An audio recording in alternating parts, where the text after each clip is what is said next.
Good morning, my name is Terry Cutts and I'm a docent at TMA, and today I'm sharing with you a lesson on color that takes place in the Hamilton Gallery. This lesson's mainly to show kids how different colors, warm and cool, can show different emotions, time of day, and help the artist get his message across. There are some supporting documents that will be available on the website, but the one thing you will need to do is head to Home Depot and get some paint cards so they can sort them. I hope you enjoy. Good afternoon, my name is Mrs. Cutts, and today I'm going to help you look at the art in the Hamilton Gallery. The Hamilton Gallery contains, as you probably can tell, art of the West, and that means it's about the people of the West and the landscapes of the West. Now, I'm a California girl, so you might think it's kind of crazy that I love Western art so much, but after I share my two favorite pieces in here, I think you'll understand why. The reason why I love these two pieces especially is because the artists really used color in a unique way. One used it to show mood and time of day, and one used it to show crazy action. So because we're going to talk so much about color before we actually look at our first piece of art, I want to spend some time talking about color. This is a color wheel, and as you can see, colors are divided into warm colors, which are all the reds and yellows and oranges, and the cool colors, which are the greens and the blues and the purples. And sometimes these colors can help create a mood or show action or make us feel certain things. And so artists are careful about how they pick them. Now, Jacqueline has an envelope of art sample chip cards from the Home Depot, just regular old paint chip cards. And I'm going to have you guys work together to separate them into two piles. One pile for the warm colors and one for the cool colors. Okay, and if you get confused, remember the warms are the reds, yellows, and oranges, and the cools are the blue, greens, and purples. I'll have this here in case you get confused. Okay, the next thing I want you to do is each of you choose one color from the warm pile and be ready to share either what it made you think of or how it made you feel. Okay, Pat, can you show us the color you chose? I chose yellow. Okay, and what does it make you think of or feel? Sunshine. It just makes, yellow is like my favorite color. It just makes me happy. It makes me think of sunshine. Okay, great. Kate? I chose red, and I think it's just vibrant and active and a lot of energy. Excellent. Jackie? I chose orange, and I didn't like orange so much when I lived in the Midwest, but now that I live in the desert, I like it a lot because I see it in nature, in mountains, and in the dirt, like in Sedona. So it reminds you of the Southwest? Yes. Great. So I'd like you to do the same thing, but this time choose a color from the cool colors. Okay, and this time we're going to start with Kate. I picked purple, one of my favorite colors, because again, I think it has a lot of energy. Even though it's cool, it's powerful. Very powerful. Yeah, it's got a gravitas to it. Okay, excellent. Pat? I picked this light green, and it reminds me of mint, and I love cold mint ice cream. It Ooh, just feels cool and nice and refreshing cool. to me. Okay. And I picked blue because I love water. Okay. So we can see that colors make us think of certain things and sometimes have certain emotions. Not many of you mentioned emotions, but we're going to talk about those later. Okay, so now we're going to look at our first painting, and this is it. We're going to look at it from far away, and I'd like you to take a couple seconds just to look, and in a minute I'm going to ask you what you think you're looking at.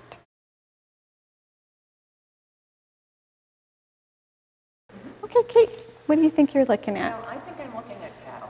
Oh, okay, what makes you think that? Because it seems like they're in a field, and it looks like heads and backs, or the back and then the rump, and they're similar in color, so they're probably Black Angus. Okay, great. Anybody have a different idea?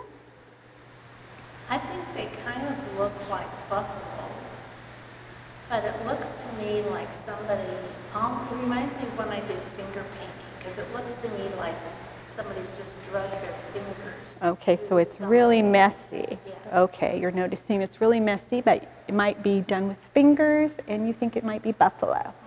Okay, Jackie, what are you thinking? I thought at first it looked like bats. Oh, interesting. What made you think that? Like, if you look at some of them, the center is the thickest, like the body, and then it looks like wings with the... I see the one you're talking about. Can you go up and show us which one you're talking about? Because there's one in particular that I see.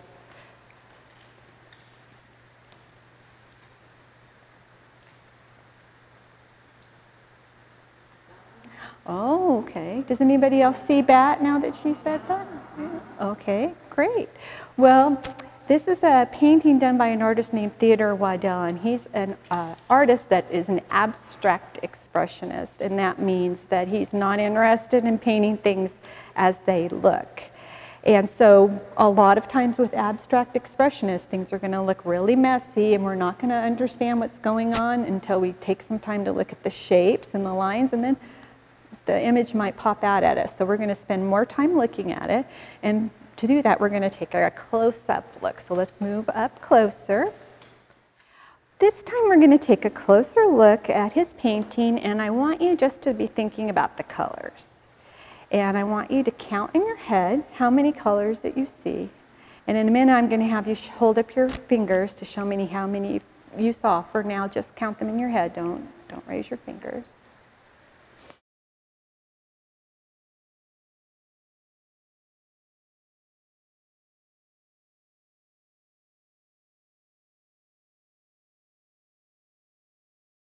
Ready?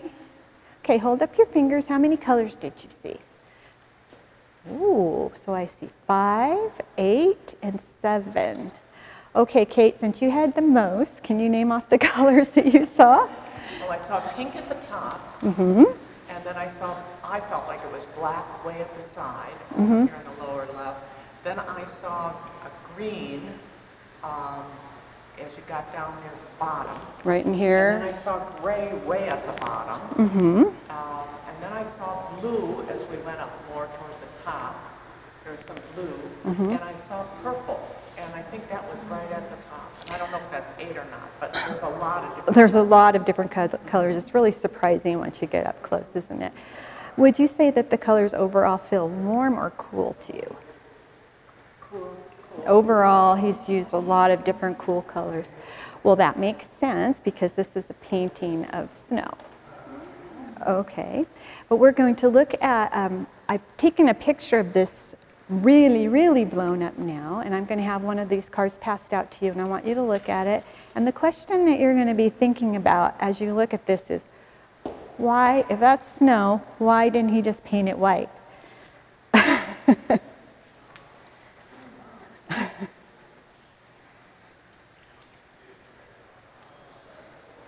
Why didn't he just paint it white? Snow is white, right? Are we talking to each other? Yes, go ahead and talk to each other. Yeah. Jackie, what did you think? Why didn't he just paint it white? Because when you really see snow in the air and it's moving around, it doesn't really look white. You see all the colors and things behind it. Okay, great. Anybody have a different thought about it? I thought that maybe it was dirty snow, that the animals have been moving and mixing it with, whatever's in the ground. Right, when you walk through, you can be lifting up the dirt. It's interesting that he used a lot of blues and purples because a lot of times snow will appear that way if it's in a shadow and depending on the time of day. So Theodore Waddell, because he's not interested in painting the images exactly like they're supposed to look, he's trying to convey some ideas to us by his use of color. And what he's done here is this is a picture called Mother Angus, and it's a painting of Black Angus, like Kate thought. And it's during calving season, which to me, I always thought all the baby cows and sheep were born on spring, but cows are born in the winter. And so Theodore Waddell went away to school to learn to paint, but he missed farming so much. He came back and he would get up at 3:30 in the morning, and paint until 8 o'clock in the morning, and then he would go out and check on his cows. During calving season, he'd have to get out there at 2 o'clock in the morning. So this shows a really early morning time, and I'm going to show you a photograph of that time of day with the Angus. Look at the blues and purples. Yeah. Oh my goodness. So how is the photograph and the picture different? Or the same, whatever one you'd like to comment on. Yeah. Well, for one, those in the photograph, the cows are sort of all lined up and they're walking in a, you know, you see a horizontal line. Right. Following one another. And this, they're all scattered. They almost look like they're floating. Yeah, that's what, yeah. Okay, any other differences that you see? Well, I mean, these look like they're partly buried in snow to me. Like this looks like super deep snow. Yes. You know? And it looks to me like maybe the painter or the artist was standing high above. Oh, like an aerial perspective.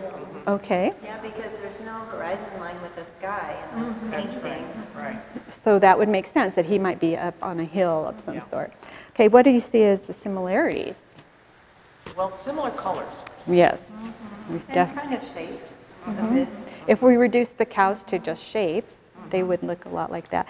And Pat, you were talking about the dirty snow, and you can see here that where they walked through, there is a lot of the brownish colors, so that makes sense.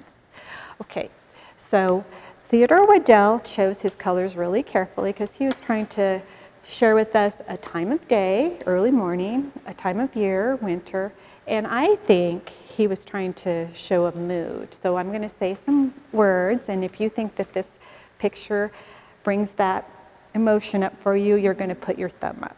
Okay. Energetic. Yes. Oh, you think energetic? Why do you say energetic? Because there are diagonal lines and there's movement in the object, you know, that I call an Angus. So they're like, they could be walking. Okay, so there could be some energy. How about depressing? No. Calm? Sort of. Calm. Peaceful. Happy? No, Not particularly. Depressing? No. a little, A little bit depressing to you. Why? because I lived in that weather. And so it can be depressing when you've been in winter for a long time. Right, right. That is true. I lived in that weather too, because of mostly rain. But, well, Theodore Waddell, like I said, is an abstract expressionist, and his color use was really important in conveying his message in what I thought, to me, seemed like a peaceful winter scene, but everybody gets to interpret the art their own way. And he definitely was trying to show us early morning, so we're going to switch now to an artist that uses color in a really different way. And we're going to move over to see a painting called Handful by Walter Peel. Okay? Okay, so while Theodore Waddell chose his colors very carefully to create a time of day and to show us a mood, this painter paints with colors in a very different way. So I'm going to ask you to take a look at it for a minute and then be ready to answer the question, what is going on?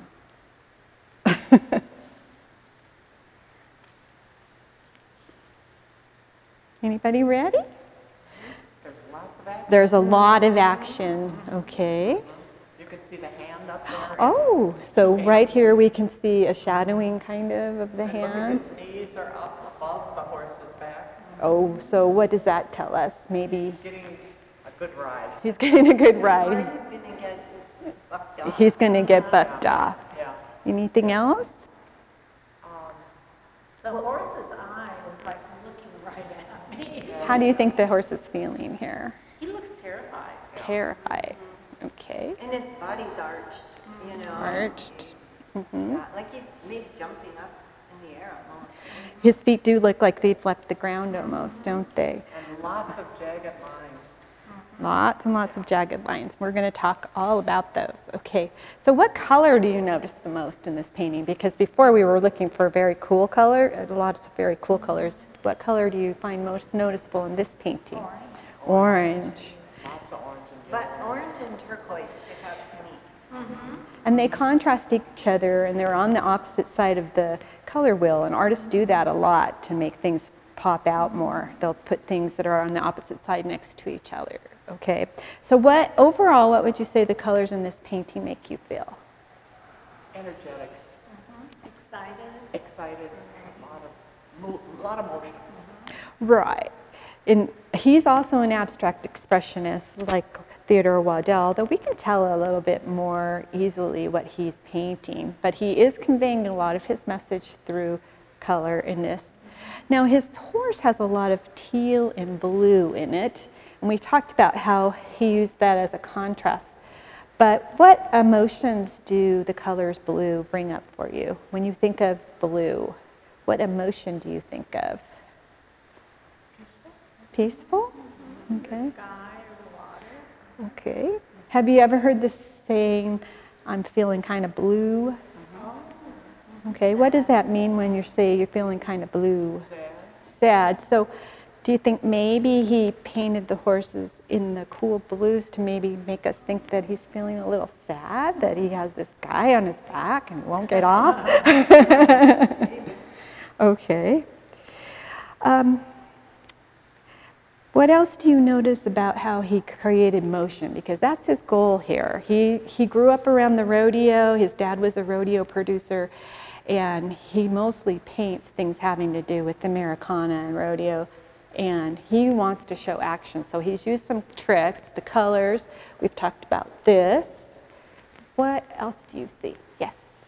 He uses bold black lines a lot and just very jagged, and they move your eye, like it makes your eye travel around. And Right. I really go to the rodeo riders, I guess it would be his right foot, how he does it double, and it sort of reminded me of Waddell's buffalo or bison, Angus.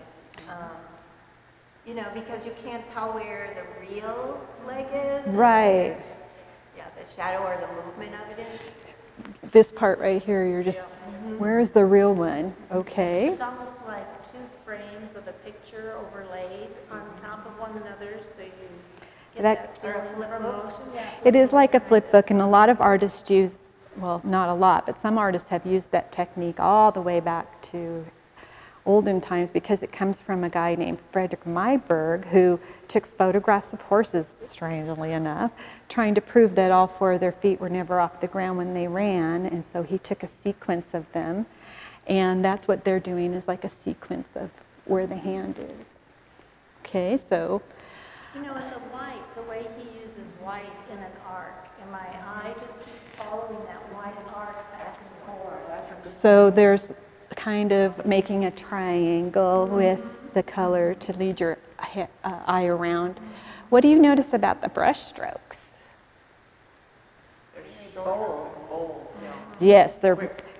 If you ever have an opportunity to see a video of him painting, you'll see that he paints with a lot of energy and very quickly, and he will end up with these splatters and drips, and he does not think of them as mistakes at all. He thinks that they add to the energy of the painting. Do you agree with that? Definitely. Okay. What set of lines do you see in here? I'm looking at like the turquoise lines up there, and I think they remind me of the fringe that sometimes the cowboys have on their chaps. Mm-hmm. But they also are moving, you know, all over the place.